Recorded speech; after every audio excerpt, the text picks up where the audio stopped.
Se estima que el 2024 cerca de 34.000 personas se hicieron una operación de aumento de senos, según la encuesta de la Asociación Internacional de Cirugía Plástica, la encuesta ISAPS, que es un documento de referencia para entender un poco qué está pasando con la cirugía plástica en Colombia y en el mundo. Es un procedimiento que sin duda llama mucho la atención. Muchas personas en Colombia están interesadas o ya tienen implantes de senos, y por eso estamos en este video podcast de la Sociedad Colombiana de Cirugía Plástica, Estética y Reconstructiva.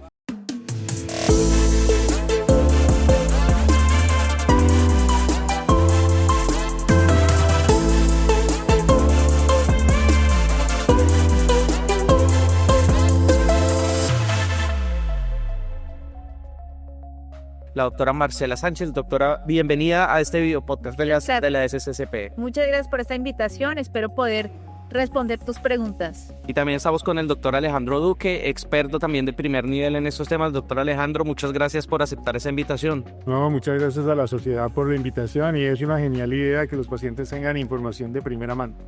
De eso se trata, ¿no? Un poco como aclarar muchas dudas. En esta era de la desinformación, pues hay noticias falsas en este y en todos los temas, entonces qué chévere poder contar un poco una aproximación a la verdad a partir de lo que nos permite la ciencia, que es esa evidencia científica. Y vamos a hablar un poco de entrada sobre ese mito más común que de pronto desde su percepción, desde su experiencia con los pacientes, es el que más abunda por ahí en las personas. No sé si el doctor Alejandro o la doctora Marcela tienen claro cuál es un mito muy común frente a este tema. Hay muchos mitos, o sea, hay mitos como por ejemplo que si se suben al avión se les pueden romper las prótesis, que si se va a hacer una mamografía se les pueden romper las prótesis, hay mitos con relación a que se reutilicen las prótesis, pero la realidad es que, primero que todo, las prótesis son elementos seguros, son elementos médicos que se utilizan no solamente en cirugía estética, sino en muchos momentos de la medicina. De la silicona se hacen, por ejemplo, los catéteres de diálisis, las válvulas implantables, se hacen, por ejemplo, prótesis testiculares, pero las prótesis de silicona que se utilizan en seno, ya sea para reconstrucción o para estética, las empresas se han dedicado a darles una tecnología que es de muy alta calidad para que sean elementos seguros para el uso médico. Bueno, doctor Alejandro, usted comparte esto. Hoy hay mucha seguridad en el aumento mamario, o si quiere nos empezamos a adentrar un poco. Digamos, es un procedimiento que, como todos, pues tienen también sus riesgos y sus complicaciones, ¿no? Claro, mira, lo que pasa es que los implantes mamarios ya llevan más de 60 años en el mercado. Eso ha permitido que los implantes hayan evolucionado a través de más o menos 4 generaciones distintas de implantes. En las primeras 3 generaciones se detectaron algunas fallas que tenían y hacen que los implantes de última generación sean muy seguros. Eso principalmente en cómo está hecho la cápsula externa del implante y cómo está hecho el gel de silicona que está dentro del implante. La cápsula que evita filtraciones y la cohesividad del gel interior, que permite tanto la suavidad como disminuir el riesgo de filtraciones. Adicionalmente, también se han hecho muchísimos estudios, sobre todo aquellos concernientes a las enfermedades autoinmunes, y hasta ahora no se ha podido determinar que los implantes produzcan enfermedades autoinmunes, sino que aquellos pacientes que ya tienen una enfermedad autoinmune de base, pues de pronto se exacerben un poco los síntomas. Pero como tal, el implante hasta ahora no ha podido durante estos 60 años identificarse que haya una enfermedad autoinmune a partir del implante. Bueno, el doctor Alejandro se nos adelantó un poco en la conversación sobre este tema que sin duda llama mucho la atención, síndrome de Asia, un poco vamos a abordarlo más adelante tratando de establecer un poco cuál es la aproximación que tenemos a este tema.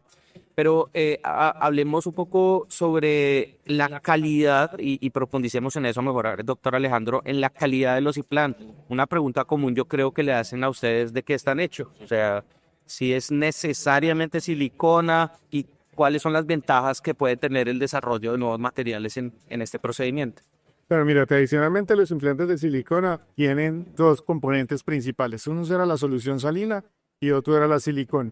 La solución salina, por muchos factores, fue desapareciendo del mercado, e inclusive en mercados como los Estados Unidos, ya la mayoría de los implantes se componen de silicona de un biopolímero, de un polímero de silicona que tiene unas diferentes cadenas que lo hace mucho más cohesivo y hace que se filtre menos.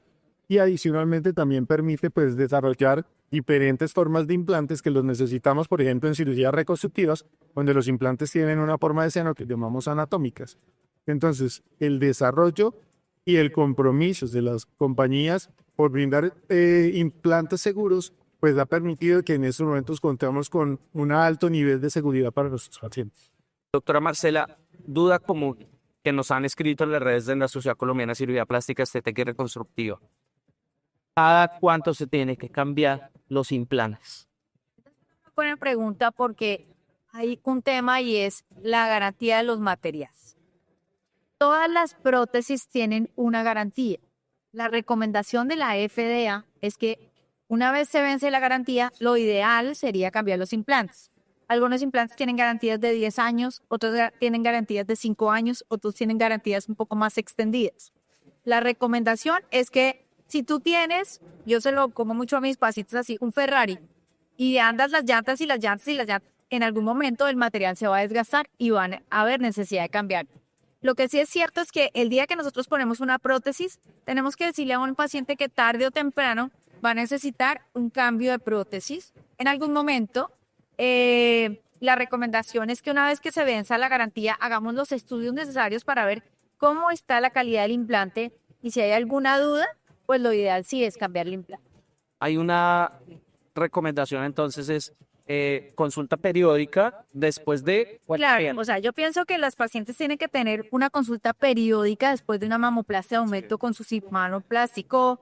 Igual después de los 40 años nosotros los mandamos a ecografía y mamografía si hay necesidad, que en la mayoría de las pacientes se las hacemos después de los 40 años y eso nos permite tener un seguimiento, pero la realidad es que siempre tienen que ir a control por lo menos cada 5 años y cuando completen los 10 años podemos hacer estudios que nos permitan saber cómo está la posición, la calidad, la cubierta y tomar decisiones en conjunto con la paciente. Porque una paciente que se pone sus prótesis a los 35 años es una paciente completamente diferente a los 45 o 50 años, pues porque el cuerpo cambia, las hormonas cambian, tenemos otros deseos, seguramente han tenido hijos, entonces es importante ver la evolución en el tiempo. Doctor Alejandro, complicaciones y riesgos. Cuando una persona llega interesada en este procedimiento a su consultorio, ¿sé cuáles son los riesgos o cómo aborda desde la comunicación el tema de este procedimiento? ¿Cuáles son los riesgos y las complicaciones que pueden estar alrededor de una cirugía de aumento mamario? Claro, no hay ningún procedimiento que esté exento de riesgos. Entonces, digamos que las principales complicaciones son, en términos generales, uno es la contractura capsular. La contractura capsular es un estado en el cual uno coloca un implante dentro de las personas y el organismo lo va encerrando. Ese encerramiento que ya es anormal porque es muy tenso puede producir que el implante cambie de posición, generalmente se sube y la forma del seno cambie. Eso sucede entre el 2 y el 4% de las personas con implantes texturizados y entre el 2 y el 10% con los implantes lisos. Generalmente el 80% de esas contracturas suceden en los primeros 5 años. Generalmente las compañías ofrecen un recambio de implantes en caso de que suceda este fenómeno, pero los pacientes tienen que estar atentos y saber que puede haber esta complicación. La otra complicación que yo les explico a mis pacientes es que descubrimos que los implantes están relacionados en muy, muy, muy baja proporción con un tumor que se llama el linfoma anaplásico de células grandes. Ese es un tumor que es bastante raro, es mucho más frecuente tener otro tipo de complicaciones, pero los pacientes tienen que saber que se tienen que hacer una ecografía generalmente después del 3.er o 4.er año, todos los años, y es un tumor que aparece entre los 8 y los 10 años después de haber sido puesto el implante y que generalmente aparece con un aumento de volumen en el seno y pues obviamente toca estar atento. Tienen una gran ventaja, es que la mayoría de los pacientes que les dé esta complicación pues van a tener un tratamiento exitoso solamente quitando el implante y quitando la cápsula. Las otras complicaciones, pues digamos que generalmente son malposiciones de los implantes, porque en la cirugía puede ser que un implante quede un poquito más alto o menos alto, y eso pues digamos que es una complicación muchísimo menos frecuente y que el cirujano puede corregir con un procedimiento muy sencillo. Bueno, doctora Marcela, ¿usted cómo aborda este tema de la comunicación de las complicaciones? Siento que es algo que se puede hacer muchísimo mejor, ¿cierto? Porque Bueno, de entrada, el cirujano que diga que un procedimiento no tiene riesgos, pues no lo está haciendo bien. ¿Usted cómo lo aborda con sus pacientes? yo pienso que es muy importante que en general todos los pacientes sepan que cualquier procedimiento tiene riesgos. Es importante que sepan que hasta el mejor cirujano puede tener una complicación por múltiples situaciones que incluso se salgan de las manos, por ejemplo, pacientes diabéticos, pacientes fumadores, pacientes que tomen medicamentos que no le informen al médico, incluso en clínicas súper buenas y en sitios muy, muy expertos en manejo de pacientes, hasta incluso hospitalizados, se pueden tener complicaciones. Entonces yo creo que desde un principio hay que ser muy claro con el paciente, hay que comunicar lo que uno ve, por ejemplo. Si el paciente llega con múltiples cirugías previas, tiene asimetrías, hay que hacérselo entender al paciente que estamos partiendo de una base muy difícil. Realmente nosotros, a pesar de que pues tenemos una experiencia muy amplia, pues hay pacientes que son muy difíciles de abordar desde el punto de vista quirúrgico y hay cosas que no se pueden prometer. Entonces es importante que sepan que hay procedimientos que pueden requerir segundos o terceros tiempos quirúrgicos y que si las cosas no salen bien, uno esté preparado para solucionar la complicación o manejarlo hasta el momento que se pueda solucionar. Pero creo que la comunicación es muy importante desde el preoperatorio, hablar con la familia y manejarlo en el posoperatorio para poder tener el mejor resultado a pesar de una complicación. ¿Ustedes creen que la gente sí está asimilando un poco este tema de la transparencia en las complicaciones o siguen llegando con mucho mito de que la cirugía tiene, digamos, no implica riesgos? No sé, quería preguntarles eso. Pues mira, yo creo que hemos pasado por una etapa muy importante para la cirugía de aumento mamario, que fue todo el realce publicitario que se le dio al síndrome de Asia. Y digamos que la gente hizo conciencia de lo importante que es esta cirugía. Mucho más para entenderla. Entonces, los pacientes que llegan a consulta llegan mucho más informados, llegan mucho más conscientes y realmente los pacientes que se están colocando implantes mamarios están mucho más convencidos de que realmente necesitan la cirugía. El seno tiene varias componentes que lo hacen bonito. Uno es la posición, otro es la forma y otro es el volumen. Y esos componentes, digamos que el volumen pues se debe mejorar con un implante generalmente porque la grasa no ha demostrado que sea lo suficientemente estable para darle un buen volumen. Entonces los pacientes que realmente quieren aumentar sus senos ya son pacientes que realmente, entonces al tener la información es mucho más fácil interactuar con el paciente porque el paciente conoce los riesgos y sabe cómo prevenirlos. Y lo que nosotros hacemos en nuestra consulta es que cada vez que ponemos un implante, ese paciente debe comprometerse a seguir teniendo controles al menos una vez al año con una ecografía para evitar cualquier riesgo en su salud. Bueno, vamos a hablar de un tema que sin duda llama la atención y es el del síndrome de Asia. Hace poco, la Sociedad Colombiana de Cirugía Plástica, en colaboración con la Asociación Colombiana de Reumatología, emitieron un consenso del síndrome de Asia que era un poco revisar qué ha encontrado la ciencia, qué se ha estudiado y qué falta también por estudiar. Y aquí abro un poco ese paréntesis porque de pronto lo que no sabemos del síndrome de Asia es más de lo que sabemos, ¿no? Entonces, doctor Alejandro, desde su perspectiva, ¿qué podemos contarle a la gente de lo que ha encontrado ese consenso y de lo que se ha hallado también la ciencia en términos de síndrome de Asia? Bueno, mira, yo afortunadamente hice parte como delegado de la sociedad ante el grupo que se hizo el consenso. El consenso lo hicimos unos reumatólogos escogidos por la Sociedad de Reumatología y unos cirujanos plásticos. Nos reunimos y analizamos muchísimos estudios que fueron los que fueron validados epidemiológicamente que tenían peso científico adecuado para nosotros poder saber. Realmente no hemos podido encontrar una correlación directa entre los implantes y la enfermedad. Eso no significa de que no haya esta enfermedad, pero tampoco significa que podemos estar muy angustiados por el tema. Seguiremos haciendo investigaciones. Las sociedades internacionales y la Sociedad Colombiana de Cirugía Plástica seguiría participando en todos esos estudios para aclarar el tema y obviamente pues tenemos en cuenta todas las sintomatologías de los pacientes.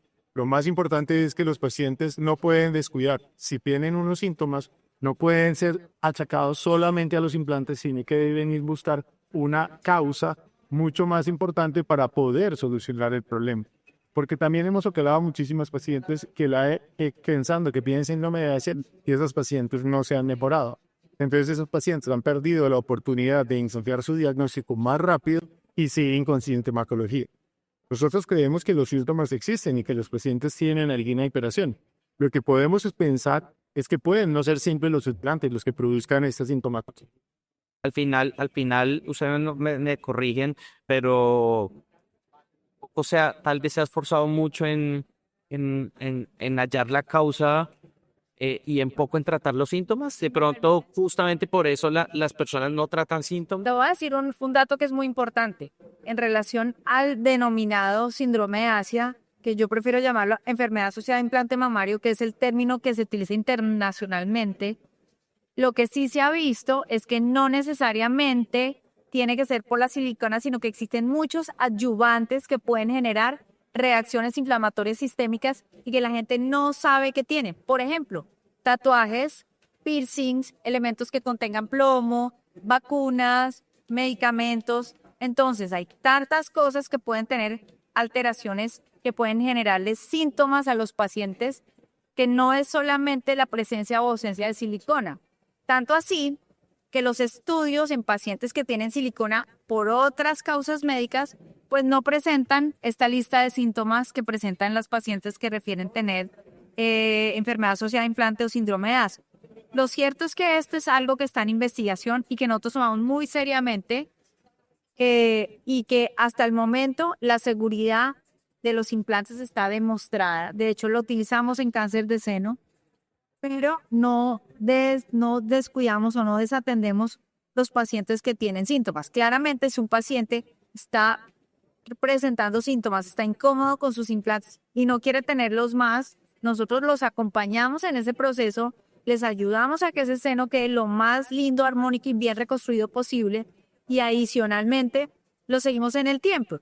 Muchas de esas pacientes mejoran sus síntomas, eso no se ha demostrado cuál es la causa, pero la realidad es que muchas se explantan y mejoran. Eso sí lo muestra la literatura. Yo creo que nosotros como médicos tenemos que ofrecerle a la paciente la mejor evidencia que exista en relación a todos los procedimientos. Entonces, en ese orden de ideas, lo más importante es que el paciente vaya donde su médico, dialogue, tenga un diálogo franco y abierto para poder tomar una decisión. Y al final, por supuesto, la decisión es de las personas con acompañamiento de los profesionales de la salud. Doctor Alejandro, explantación, otro tema también que se quiere ha sido sensible, ¿cierto? Ha estado en tendencia, pero desde la evidencia científica, ¿cuándo una mujer debería acudir a hacerse una explantación en términos también de bienestar, en términos clínicos? Yo creo que históricamente hubo una confluencia de dos factores. Es que estamos en el momento en que ya la mayoría de nuestros pacientes ya llevan entre 10 y 15 años con los implantes y el síndrome de Asia. Entonces hubo un gran boom de explantaciones. Algunos por el síndrome de Asia y otras porque ya el proceso natural era que había necesidad o de un recambio o de un retiro de los implantes. Los implantes en muchas mujeres que ya llevan 10 o 15 años se los colocaron para verse más hermosas, porque querían verse muy atractivas, porque querían tener un volumen de seno mayor. ¿Qué pasa cuando esos pacientes envejecen? Esos pacientes, si tienen un volumen de seno grande, pues esos pacientes van a empezar a verse más gorditas. O los pacientes quieren verse más delgadas y vestirse de una manera más elegante, que es lo que sucede normalmente con las mujeres después de los 40 años. Entonces, la mayoría de los pacientes que llegan a mi consulta por explantación llegan por deseo propio de retirarse los implantes. Una de las cosas más interesantes que he visto en mi consultorio es que las pacientes, yo pensaba que con el tiempo los senos se atrofiaban, pero al contrario de eso, los pacientes cuando van en su proceso de envejecimiento, sus senos aumentan de volumen y hay un reemplazo del tejido glandular por tejido graso y eso hace que el seno pueda crecer. Entonces, Generalmente los pacientes llegan a mi consultorio, es que yo no quería que el cirujano me pusiera los implantes tan grandes. Y no fue que el cirujano le puso los implantes tan grandes, sino que el seno durante este último periodo ha crecido y ya ella se ve con un volumen mayor de seno al que le gustaría. Y por eso busca, como con la explantación, retornar a un volumen mucho más armónico con su cuerpo. Y si tiene buen tejido, pues es un procedimiento que va a quedar muy bien. Entonces, la mayoría de las implantaciones que yo estoy haciendo es por deseo de la paciente, más que porque tenga alguna enfermedad asociada. Doctora Sí, Marta. yo también, yo realmente, hoy en día las pacientes me dicen, ya no quiero tener más los implantes, son cada vez mujeres más atléticas, que se cuidan más, que además están en otro momento de la vida, que les estorba implantes grandes, que quieren estar pensando en otras cosas y no en tener que volver a entrar a una cirugía más adelante.